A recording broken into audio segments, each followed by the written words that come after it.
Guten Tag, ich möchte dir heute Psalm 22 vorlesen. Für den Dirigenten auf die gleiche Weise zu begleiten, wie das Lied Hirschkuh früh am Morgen. Ein Psalm Davids. Mein Gott, warum hast du mich verlassen? Ich schreie, aber keine Rettung ist in Sicht. Ich rufe, aber jede Hilfe ist weit entfernt. Mein Gott, ich rufe am Tag, doch du antwortest nicht. Ich rufe in der Nacht und komme nicht zur Ruhe. Du bist doch heilig. Du wohnst dort, wo dein Volk Israel dir Loblieder singt. Unsere Väter setzten ihr Vertrauen auf dich. Sie vertrauten dir und du hast sie gerettet. Zu dir schrien sie um Hilfe und wurden befreit. Sie vertrauten auf dich und wurden nicht enttäuscht. Ich aber bin kein Mensch mehr, nur noch ein Wurm. Zum Spott der Leute bin ich geworden. Das ganze Volk verabscheut mich. Alle, die mich sehen, verhöhnen mich. Sie verziehen den Mund und schütteln den Kopf. Übergib deine Sache doch dem Herrn, rufen sie. Ja, soll Gott doch ihn retten. Er soll ihm helfen. Anscheinend hat er ja Gefallen an ihm. Doch du, Herr, hast du mich aus dem Leib meiner Mutter gezogen. Du ließest mich an ihrer Brust Vertrauen fassen. Seit mein Leben begann, bin ich ganz auf dich angewiesen. Von Mutterleib an bist du bereits mein Gott.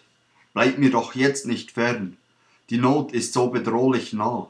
Und da ist niemand, der mir hilft. Gewalttäter haben mich umringt wie eine Herde Stiere. Wie mächtige Büffel aus Baschan haben sie mich umstellt. Sie reißen ihr Maul gegen mich auf, wie hungrige und brüllende Löwen. Ich fühle mich, als wäre ich hingeschüttet wie Wasser. Alle meine Glieder sind wie ausgerenkt.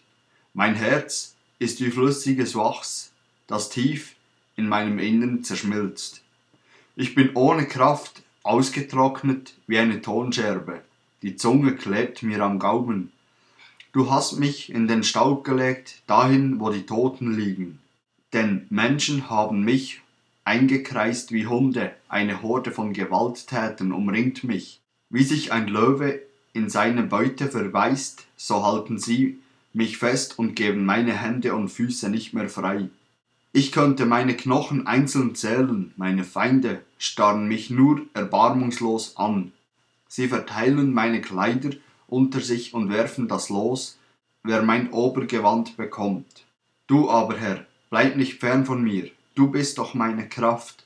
Schnell, komm mir zu Hilfe, entreiße meine Seele dem tödlichen Schwert, rette mein Leben vor den Krallen dieser Hunde, befreie mich aus dem Rachen des Löwen, rette mich vor den Hörnern der Büffel.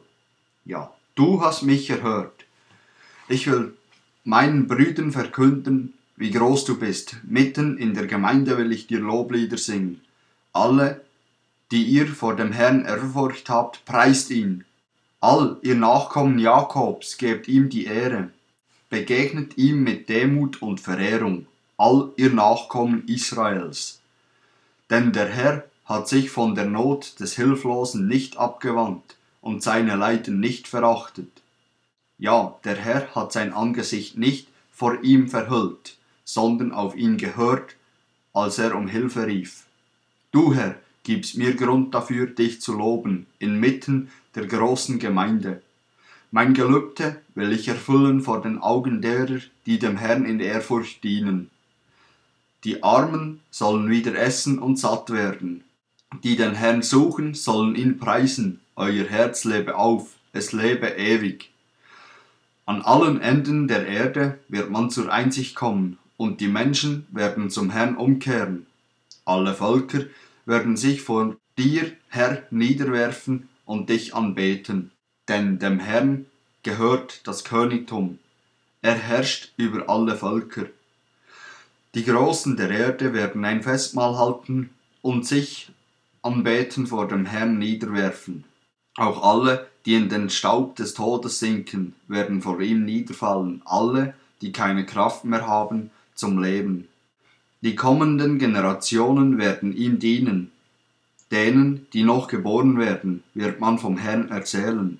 Verkünden wird man zukünftigen Völkern seine Rettungstaten. Man wird sagen, der Herr hat alles vollbracht.